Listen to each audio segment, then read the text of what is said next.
राधे राधे श्रोताओं, आप सभी का हमारे चैनल कलश कथाएं में बहुत बहुत स्वागत है। आज हम आप सभी के बीच एक पतिव्रता स्त्री अर्थात देवी सावित्री की कथा लेकर आए हैं। हम सभी हमेशा अपने चारों ओर अधिकतर सुनते हैं कि पतिव्रता होना एक दैविक धर्म है। हमारे सनातन धर्म में अनेकों पतिव्रता देवियां हुईं जिन्होंने अपने पति के अलावा कभी किसी अन्य पुरुष को देखा भी नहीं। हमारा सनातन धर्म खुद में अनेकों पवित्र गाथाएं समाहित किए हुए हैं जिनकी शक्ति हर किसी को अपनी ओर आकर्षित करती है। हमारे त्याग, तपस्या, धर्म, कर्म के चर्चे पूरी दुनिया को अपनी ओर आकर्षित करते हैं। सनातन धर्म के गुरु संत तो तेजस्वी थे ही, उनके साथ साथ यहाँ की स्त्रियों के स्त्रीत्व में भी अनेकों अलौकिक शक्तियाँ विद्यमान रहती थी। इसी वजह से आज भारत को देवभूमि भी कहा जाता है। यहाँ के धर्म, कर्म, तपस्या, त्याग से प्रेरित होकर अनेकों विदेशी यहाँ खींचे चले आते हैं। आज की कथा में हम आप सभी को एक देवी के पतिव्रता धर्म से परिचित कराएंगे जिनके चरित्र का वर्णन सुनकर आप सभी भी उनके चरणों में नतमस्तक हो जाएंगे। कहते हैं प्राचीन समय में मध्य देश में सकाल वंशी अश्वपति नामक एक बड़े ही महान राजा राज करते थे। राजा बड़े ही धार्मिक थे, उनकी प्रजा उनसे बड़ी ही प्रसन्न रहती थी। राजा के पास सब कुछ था, बस उनको संतान सुख की प्राप्ति नहीं हो पा रही थी, जिससे राजा हमेशा बड़े चिंतित रहते थे। राजा अश्वपति के यहाँ से कभी खाली हाथ नहीं जाता था। हर कोई राजा से संतुष्ट होकर ही जाया करता था। राजा के दुख को देखते हुए कुछ ब्राह्मणों ने उनको निर्देश दिया, हे राजन, पुत्र के लिए आप सभी कामनाओं को पूर्ण करने वाली माँ सावित्री की आराधना करिए। राजा ने ब्राह्मणों के बताए अनुसार माँ सावित्री की आराधना पूजा करनी शुरू कर दी। कुछ समय के बाद राजा की आराधना, पूजा, तपस्या से प्रसन्न होकर माँ सावित्री देवी ने राजा को साक्षात दर्शन दिया। राजा माता को देखकर बड़े ही प्रसन्न हुए और उन्होंने माँ को अपनी तपस्या का कारण बताया। तब माँ सावित्री ने कहा, राजन, तुम मेरे एक महान भक्त हो, अतः मैं तुम्हें कन्या प्रदान करूंगी। मेरी कृपा से तुम्हें सर्वांग सुंदरी कन्या प्राप्त होगी। यह कहकर माँ सावित्री आकाश में विलीन हो गई। उस राजा की मालती नामक पतिव्रता रानी थी जो बड़ी ही धार्मिक तथा दयालु स्त्री थी। कुछ समय बाद रानी मालती ने माँ सावित्री के समान रूपवती कन्या को जन्म दिया। राजा कन्या रूपी रत्न पाकर बड़े ही प्रसन्न हुए और उन्होंने ब्राह्मणों से कहा, तप के द्वारा आवाहन किए जाने पर माता सावित्री ने इसे हमें दिया है और यह कन्या माँ सावित्री के समान रूपवान है, अतः इसका नाम हम सावित्री ही रखेंगे। सभी ब्राह्मणों ने उस कन्या का नाम सावित्री रख दिया। समय बीतता गया और सावित्री चांद के समान सुंदर होती गई। कुछ समय बाद जब सावित्री बड़ी हुई तब राजा ने सावित्री से अपना वर खोजने के लिए कहा। राजकुमारी सावित्री काफी समय तक अपना वर खोजती रहीं। अंततः उनकी मुलाकात दुमतसेन के पुत्र सत्यवान से हुई। सत्यवान से मिलते ही सावित्री उन पर मोहित हो गई और मन ही मन सत्यवान को अपने पति के रूप में स्वीकार कर लिया। इधर नारद जी सब देख रहे थे। वो तुरंत राजा अश्वपति के पास जाकर बोले कि आपकी पुत्री ने वर खोजने में बड़ी ही भारी भूल कर दी है। राजन, सत्यवान गुणवान है, धर्मवान है, परंतु आपकी कन्या इन गुणों का क्या करेगी जब वह जीवित ही नहीं रहेगा। यह सुनकर राजा बहुत अचंभित हो गए और नारद जी से हाथ जोड़कर बोले, प्रभु, ये आप क्या कह रहे हैं। नारद जी बोले, हाँ राजन, सत्यवान की आयु बहुत कम है, 1 वर्ष बाद ही उसकी मृत्यु हो जाएगी। नारद जी की बातों को सुनकर राजा बहुत परेशान हो गए। वो तुरंत अपनी पुत्री सावित्री के पास गए और अपनी पुत्री को हर तरह से समझाया।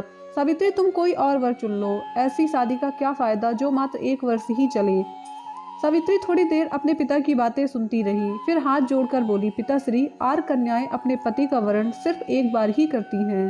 अब चाहे जो हो, मैं सत्यवान को ही वर के रूप में स्वीकार करूंगी। राजा समझ गए कि अब समझाने का कोई मतलब नहीं है। राजा ये तो भली भांति जानते थे कि उनकी पुत्री दृढ़ संकल्प वाली है और वह अपने वचनों का पालन दृढ़ता पूर्वक करती है। फिर राजा ने जाकर विवाह की सारी तैयारी शुरू कर दी। इसके बाद राजा विवाह का सारा सामान और कन्या को लेकर वृद्ध सचिव सहित उस वन में गए जहां अपना राज और नेत्र ज्योति खो चुके राजा धुमतसेन अपनी रानी और राजकुमार सत्यवान सहित एक वृक्ष के नीचे कुटिया बनाकर रहते थे। वन में जाकर राजा ने विधि विधान पूर्वक सावित्री और सत्यवान का विवाह करवा दिया। राजा अपनी पुत्री को वहीं वन में छोड़कर वापस अपने नगर आ गए।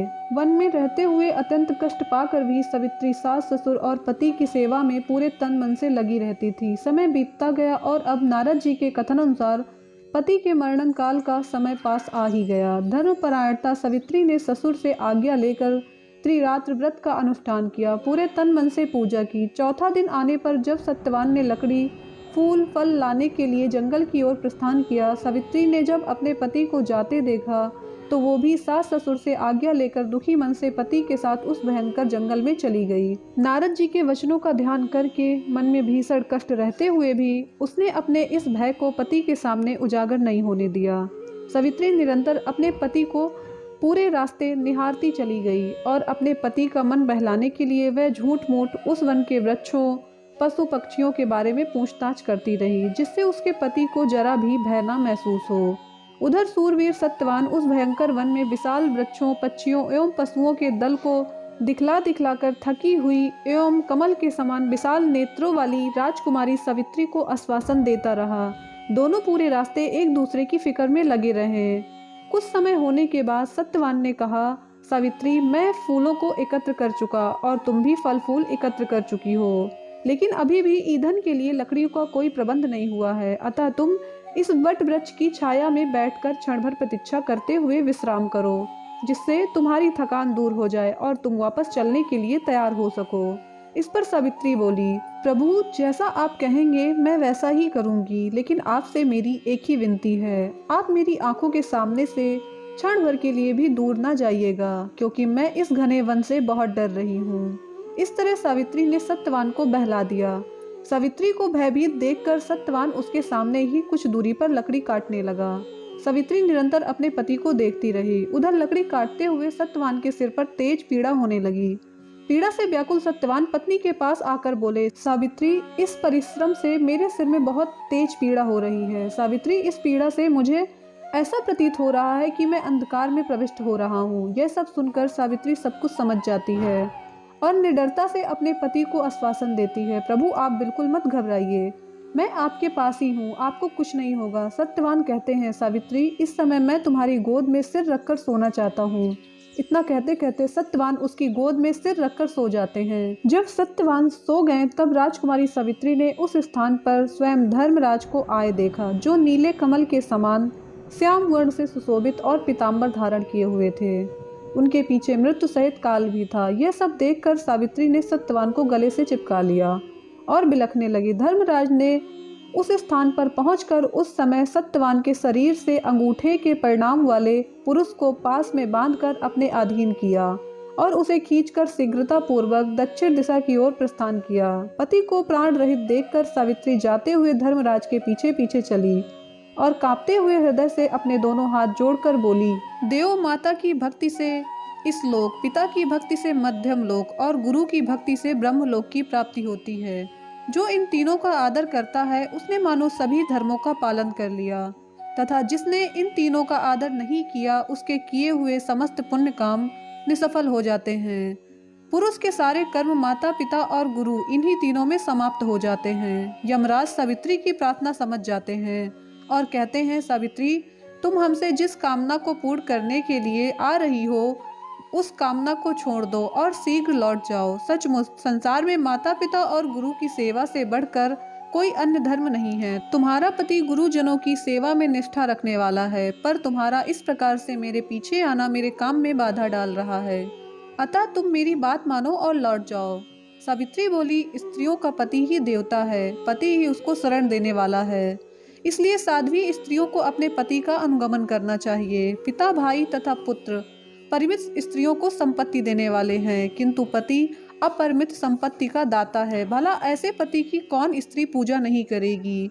हे देव, आप मेरे पति को जहाँ ले जा रहे हैं वहीं मुझे भी ले चलिए, अन्यथा मैं अपने प्राण त्याग दूंगी। यमराज ने कहा, हे पतिव्रते, मैं तुम पर प्रसन्न हूँ, अतः तुम मुझसे सत्यवान के प्राणों को छोड़कर कोई भी वरदान मांग लो, देर मत करो। सावित्री बोली, धर्मज्ञ, जो राज से वंचित हो गए हैं तथा जिनकी आंखों की ज्योति चली गई है, ऐसे मेरे महात्मा सास ससुर को राज्य तथा नेत्र ज्योति प्रदान कीजिए। यमराज ने कहा, हे पतिव्रते, तुम्हारी ये सब कामनाएं पूर्ण होंगी।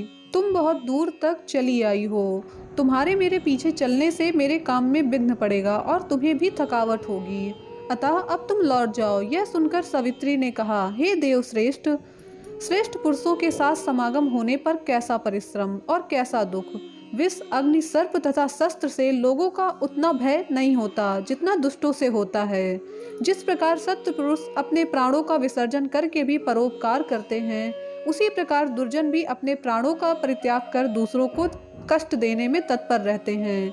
यह जगत सत्पुरुषों द्वारा धारण किया जाता है तथा आप उन सत्पुरुषों के अग्रणी हैं। इसलिए देव, आपके पीछे चलते हुए मुझे कुछ भी क्लेश नहीं है।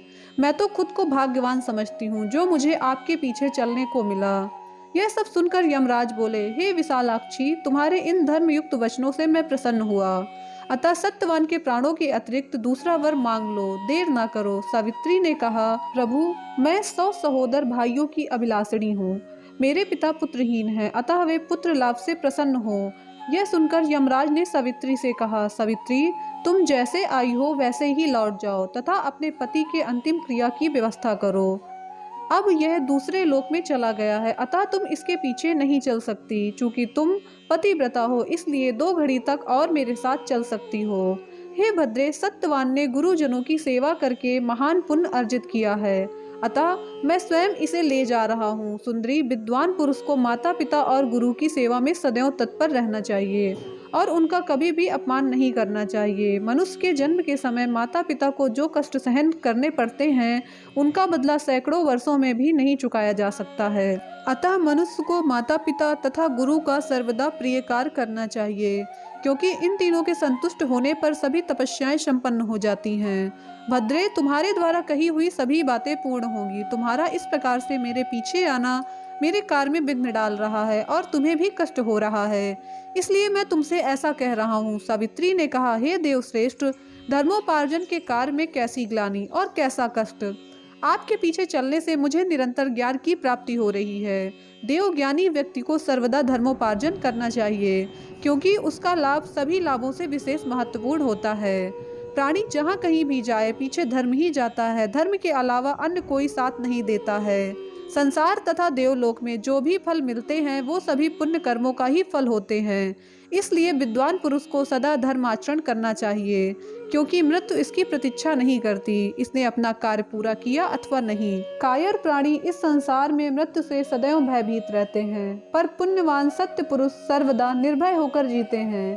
यह सब कुछ सुनकर यमराज बोले, विशालाक्षी, तुम्हारी इन धर्मयुक्त बातों से मैं विशेष संतुष्ट हूँ, अतः तुम सत्यवान के प्राणों के अतिरिक्त अन्य वर मांग लो, देर मत करो। सावित्री ने कहा, देव, मैं सत्यवान के 100 पुत्रों की माँ बनना चाहती हूँ, क्योंकि पृथ्वी लोक में पुत्रहीनों का सम्मान नहीं होता। यमराज बोले, भद्रे, अब तुम श्रेष्ठ अभीष्ट कामना को छोड़कर लौट जाओ, तुम्हारी यह याचना भी सफल होगी। सावित्री बोली, हे देव, आप सभी देवताओं में श्रेष्ठ हैं, आप मुझ दुखिया की मदद कीजिए।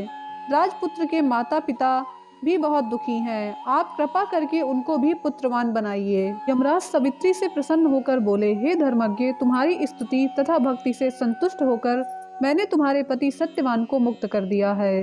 अब तुम सफल मनोरथ होकर लौट जाओ। मैं तुम्हें वरदान देता हूँ कि यह सत्यवान तुम्हारे साथ 500 वर्षों तक सुख भोग कर अंतकाल में स्वर्ग लोक को जाएगा। सत्यवान और तुम्हारे 100 पुत्र होंगे, वे सब के सब देवताओं के समान श्रेष्ठ और क्षत्रियों के समान तेजस्वी होंगे। यह सभी आशीर्वाद देकर यमराज सत्यवान को छोड़कर काल तथा मृत्यु के साथ वहीं अदृश्य हो गए। सावित्री लौटकर उस स्थान पर आई जहां सत्यवान का मृत शरीर पड़ा हुआ था। वहां जाकर सावित्री अपने पति के सिर को गोद में रखकर बैठ गई। सूर्य अस्त होने को था। थोड़ी ही देर में सत्यवान ने अपनी आंखें खोली और उठकर बैठ गया। सत्यवान सावित्री से पूछते हैं, वो पुरुष कहाँ गए जो मुझे खींचकर लिए जा रहे थे, और सोते हुए पूरा दिन कैसे हो गया? तुमने भी पूरे दिन कुछ नहीं खाया और वहाँ आश्रम में मेरे माता पिता भी मेरे कारण भूखे रह गए। मैं उन्हें देखना चाहता हूँ, चलो जल्दी उनके पास चलें। सावित्री धैर्य बंधाते हुए बोली, हाँ स्वामी, चलिए, हम आश्रम लौट चलें। मैं वहीं आपको आज की सारी घटना विस्तार से बताऊंगी। इसके बाद दोनों आश्रम पहुँचे। उसी समय पत्नी सहित राजा धुमतसेन को नेत्र ज्योति प्राप्त हो गई। वे दोनों अपने पुत्र और पुत्रवधू को पाकर बहुत प्रसन्न हुए। सत्यवान और सावित्री दोनों ने माता पिता को प्रणाम किया। माता पिता ने भी दोनों को गले से लगाया। सावित्री ने फिर सभी को सत्यवान के साथ हुई घटना को विस्तार से बताया। उसके बाद सावित्री ने अपने व्रत को भी समाप्त किया। अगले दिन प्रातःकाल राजा की सारी प्रजा सेना सहित ढोल नगारों के साथ राजा को पुनः राज्य करने के लिए निमंत्रण देने आई और राजा को यह सूचना भी दी कि हे राजन, नेत्रहीन होने के कारण जिस राजा ने आपको आपके राज्य से वंचित कर दिया था, वह राजा मंत्रियों द्वारा मार डाला गया है। अब आप ही हमारे राजा हैं। अब आप कृपा करके अपना राजपाट संभालिए। यह सुनकर राजा धुमत्सेन सेना के साथ वहां गए और धर्मराज की कृपा से पुनः अपने राज्य को प्राप्त किया। उधर सवित्री के माता पिता ने भी 100 पुत्र प्राप्त किए। इस प्रकार पतिव्रता सवित्री ने अपने पितृपक्ष और पति पक्ष दोनों का उद्धार किया और मृत्यु के पास में बंधे अपने पति को मुक्त करवा लिया। इसलिए मनुष्य को सदा साध्वी स्त्रियों की देवताओं के समान पूजा करनी चाहिए, क्योंकि उनकी कृपा से ही ये तीनों लोग स्थित हैं। जो मनुष्य सत्यवान सवित्री की तरह धार्मिक, तपस्वी और तेजस्वी आचरण रखते हैं, वे सदा स्वर्ग में स्थान प्राप्त करते हैं। उन्हें सदा सभी लोगों का सुख प्राप्त होता है। हिंदू धर्म को सदा श्रेष्ठ कहा जाता है, क्योंकि यहाँ की स्त्रियों का चरित्र बड़ा ही पावन होता है। यही चरित्र स्त्रियों को पूजनीय बनाता है। स्त्री को सदैव अपने पति को परमेश्वर की तरह पूजना चाहिए और पुरुष को सदैव अपनी पत्नी को खुद से ऊपर रखना चाहिए। ऐसे पति पत्नी सदैव पूजनीय होते हैं। धर्म कर्म से परिपूर्ण ऐसी ही पौराणिक कथा सुनने के लिए हमारे चैनल कलश कथाएं को सपोर्ट करें। धन्यवाद।